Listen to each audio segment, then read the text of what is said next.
बिस्मिल्लाहिर्रहमानिर्रहीम अस्सलाम वालेकुम।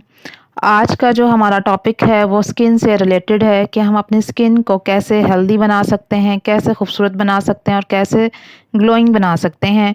और 40 साल की उम्र के बाद हमें ऐसे कौन से विटामिन्स का इस्तेमाल करना चाहिए जिससे हमारी स्किन जो है वो ज़्यादा अरसे तक ग्लो करती रहे। और हम एंटी एजिंग सप्लीमेंट्स ऐसे कौन से हैं जो हमें खाने चाहिए। एक अच्छी और हेल्दी स्किन जो है वो हमेशा जो है वो दाग धब्बों से पाक साफ़ होती है, हाइड्रेटेड रहती है। स्किन जो है वो मॉइस्चराइज़ रहती है। एक अच्छी स्किन जो है उसके अंदर इलास्टिसिटी होनी चाहिए, यानी उसकी अंदर इतनी लचक होनी चाहिए कि वो हर तरह के जो डैमेज को बर्दाश्त कर सके। एक अच्छी स्किन जो है वो सॉफ्ट होती है, स्मूथ होती है और ब्राइट होती है। और एक अच्छी स्किन जो है वो हमें सूरज की जो अंदर यूवी रेज़ हैं उनसे भी बचाती है।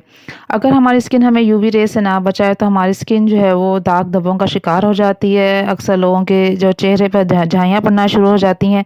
इसलिए आज का मेरा ये टॉपिक ये है कि हमें ऐसे कौन सी फूड्स का इस्तेमाल करना चाहिए, ऐसे कौन से सप्लीमेंट्स लेने चाहिए जिससे हम अपनी स्किन को डैमेज होने से बचा सकें और अपनी स्किन को बूढ़ा होने से भी बचा सकें।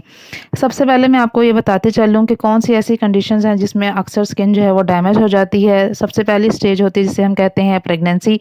हामला ख़वातीन के अंदर क्या होता है, आमतौर पर एक हार्मोन जिसे कहते हैं मेलानिन, इसका लेवल काफ़ी हद तक बढ़ जाता है, जिसकी वजह से जो अक्सर प्रेगनेंसी के दौरान जो ख़वातीन हैं उनका कॉम्प्लेक्शन ख़राब हो जाता है या फिर उनके चेहरे पर झाइयाँ पड़ना शुरू हो जाती हैं। अक्सर ख़वातीन की जो गर्दन है वो काली होना शुरू हो जाती है, जो अंडर आर्म्स हैं वो काली स्याह होना शुरू हो जाती हैं। इसके अलावा इंसुलिन रेजिस्टेंट या डायबिटिक पेशेंट्स, ऐसे लोग जिनके शुगर के पेशेंट्स होते हैं, यानी उनके अंदर इंसुलिन बनती तो है लेकिन वो सही तरीके से अपना काम सर अंजाम नहीं दे रही होती। ऐसे लोगों की स्किन भी अक्सर डैमेज हो जाती है। इनकी स्किन के ऊपर जो है वो स्पॉट्स पड़ना शुरू हो जाते हैं। इसके अलावा ऐसी ख़वातीन जो मीनोपॉज़ की स्टेज तक पहुँच गई हैं, यानी जिनके पीरियड्स जो हैं वो या तो बंद होने वाले हैं या बंद हो चुके हैं, उनकी स्किन भी अक्सर जो है वो डैमेज होना शुरू हो जाती है। स्किन का जो टेक्सचर है वो ख़राब होना शुरू हो जाता है या स्किन टैनिन का शिकार हो जाती है।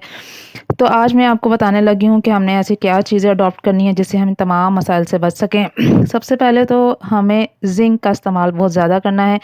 ऐसी खुराक लेनी है जिसमें ज़िंक मौजूद हो, जैसे आप अंडे खाएँ, कद्दू के बीज आप खा सकते हैं। इसके अलावा आप आलूओं का इस्तेमाल कर सकते हैं, मशरूम्स खा सकते हैं, डेयरी प्रोडक्ट्स का इस्तेमाल कर सकते हैं, दही का इस्तेमाल करें, सफ़ेद चनों का इस्तेमाल करें, सी फूड का इस्तेमाल कर सकते हैं, यानी मछली का इस्तेमाल करें, हरे पत्ते वाली सब्जियां खाएं। इन सब से आपको जो है वो ज़िंक जो है वो आपको मिलना शुरू हो जाता है। ज़िंक हमारे लिए क्यों बेहतर है, क्योंकि ज़िंक हमारी स्किन के लिए इसलिए बेहतर है क्योंकि ये हमें दाग धब्बों से बचाता है, हमें एक्नी होने नहीं देता। इसके साथ साथ हमारी जिस्म के अंदर जो वर्म आ जाता है या सूजन आ जाती है उससे भी ये रोकता है, यानी इसके अंदर एंटी इन्फ्लेमेटरी खसूसियात होती हैं। इसके अलावा इसमें एंटी बैक्टीरियल खसूसियात भी होती हैं जिससे हमारी बॉडी के अंदर इन्फेक्शन होने से रोकता है।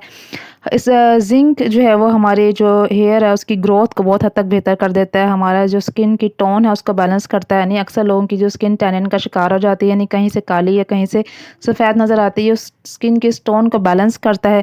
हमें सूरज की जो मुज़र शुआओं से भी बचाता है और उसके अलावा हमारी बॉडी के ऊपर जो रैशेज़ हैं उन वो होने नहीं देता। इसलिए हमें अपनी खुराक में ज़िंक का जो इस्तेमाल है वो लाज़मी करना चाहिए। इसके साथ साथ दूसरा एक अहम मिनरल है जो बहुत इम्पॉर्टेंट है हमारी स्किन के लिए, वो है सेलेनियम। सेलेनियम जो है वो हमें बड़े गोश्त से मिल सकता है। इसके अलावा ब्राउन ब्रेड में ये पाया जाता है, कलेजी में पाया जाता है, पालक के अंदर ये मौजूद होता है, मुर्गी के गोश्त में भी ये पाया जाता है। इसलिए सेलेनियम से भरपूर जो ग़िज़ाएँ हैं वो हमें लाज़मी इस्तेमाल करनी चाहिए।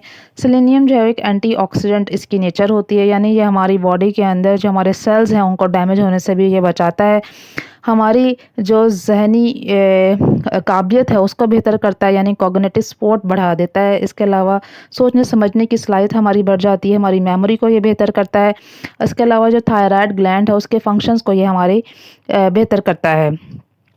इसके साथ साथ ये भी मैं बताते चलूँ कि जो लोग खुराक के ज़रिए ज़िंक और सेलेनियम की अमाउंट नहीं ले पा रहे होते तो वो इसकी सप्लीमेंट्स भी यूज़ कर सकते हैं। जब आप ये सप्लीमेंट्स लें तो उसमें लाज़मी चेक कर लें कि ज़िंक और सेलेनियम जो है वो लाज़मी हो, क्योंकि ज़िंक और सेलेनियम दोनों ही हमारी स्किन के लिए बहुत ज़रूरी है। लेकिन एक मशवरा मैं आपको ये देती चलूँ कि आपने जब भी सप्लीमेंट्स का इस्तेमाल करना है तो अपने डॉक्टर के मशवरे से ही इस्तेमाल करना है। इसके साथ-साथ हमें चाहिए कि हम विटामिन सी का भी वाफ़र मिक़दार में इस्तेमाल करें। हम फूड के ज़रिए विटामिन सी ले सकते हैं, यानी हम कीनू खा सकते हैं, माल्टे खा सकते हैं, मौसमियों का इस्तेमाल कर सकते हैं, लेमन का इस्तेमाल कर सकते हैं। विटामिन सी भी हमारी स्किन के लिए, हमारी स्किन की ग्लो के लिए बहुत ज़्यादा इम्पॉर्टेंट है। इसके अलावा विटामिन डी बहुत ज़्यादा इम्पॉर्टेंट है। हमारे जिस्म के तकरीबन तमाम जो कामों में विटामिन डी जो है वो इन्वॉल्व होता है। अक्सर लोग जो हैं विटामिन डी की कमी का शिकार हैं, जिसकी वजह से उनकी स्किन भी डल रहती है, बाल भी गिरना शुरू हो जाते हैं। तो विटामिन डी जो है वो आपने लाज़मी लेना है। आप 15 दिन बाद या 1 हफ़्ते बाद विटामिन डी की टैबलेट्स लाज़मी लें। विटामिन डी की जो टैबलेट्स हैं उनका कोई साइड इफ़ेक्ट नहीं होता। बहुत हाई डोज़ पे जाके कोई साइड इफ़ेक्ट आता है और इतनी हाई डोज़ है वो डॉक्टर वैसे ही रिकमेंड नहीं करते। इसलिए आपने हर 15 दिन बाद विटामिन डी की टैबलेट लाज़मी लेनी है। इसके साथ-साथ है जी ग्लूटाथायोन। ग्लूटाथायोन बेसिकली एक तरह की प्रोटीन है जो हमारे जिस्म के अंदर बनती है। जो ये ख़ास किस्म की जो प्रोटीन है हमारी स्किन के लिए बहुत इम्पॉर्टेंट है। हमारे इम्यूनिटी सिस्टम को भी ये बेहतर करती है और हमारे बॉडी के अंदर जो सेल्स हैं उनको डैमेज होने से भी ये बचाती है। ग्लूटाथायोन जो है वो की टैबलेट्स भी मार्केट में अवेलेबल हैं, लेकिन आप अपने डॉक्टर के मशवरे के मुताबिक ही इसकी टैबलेट्स को इस्तेमाल करें। ये हमारे ग्लूटाथायोन जो है हमारी स्किन वाइटनिंग के लिए भी बहुत अहम किरदार अदा करती है। एक प्रिकॉशन मैं आपको बताती चलूँ कि जो लोग जिनके अंदर खून की कमी बहुत ज़्यादा होती है, यानी जो लोग अनीमिक होते हैं, उनका जो स्किन टोन है या स्किन कलर है वो भी डैमेज होना शुरू हो जाता है, क्योंकि उनका स्किन जो है वो आप समझ लें पीलिया जिसे कहते हैं, उनकी शक्ल पे जो है वो पीला रंग ज़्यादा नुमायाँ होना लगता है। इसलिए अपना खून का टेस्ट भी लाज़मी करवा लें कि कहीं आपका एचबी लेवल कम तो नहीं है। उसके साथ-साथ इन तमाम चीज़ों को जो मैंने आपको बताया है इनका इस्तेमाल करें, इंशाल्लाह आपकी स्किन जो है वो बेहतर हो जाएगी और आप जल्दी बूढ़े नहीं होंगे। उम्मीद करती हूँ आपको ये सब अच्छा लगा होगा। काइंडली इसे लाइक कर दें, वीडियो को शेयर कर दें, सब्सक्राइब कर दें और बेल आइकॉन के बटन को दबा दें। Thank you.